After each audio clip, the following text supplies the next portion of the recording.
আরেকটা ম্যাচ যেন ভালো খেলে দেশকে ভালো কিছু দিতে পারে।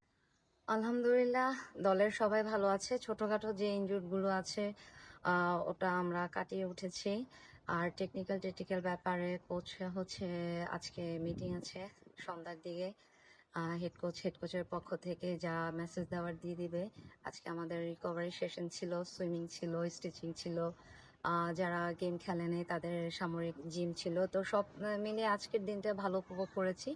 যেহেতু লাওসে এসেছি, দুইটা ম্যাচে আলহামদুলিল্লাহ ভালোভাবে ভালো খেলে মাঠ থেকে ফিরে এসেছি। আর একটা ম্যাচ দক্ষিণ কোরিয়া যদিও অনেক শক্তিশালী টিম, আশা করছি ভালো একটা ম্যাচ উপহার দিতে পারবো। যারা দেশের বাইরে আছেন আমাদের সাপোর্ট করছেন, আরেকটা ম্যাচ যেন ভালো খেলে দেশকে ভালো কিছু দিতে পারে এবং দেশবাসীর জন্য যেন কিছু নিয়ে যেতে পারে, এর জন্য সবাই আমাদের জন্য দোয়া করবেন।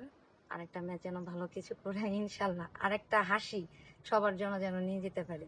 খোদা হাফেজ।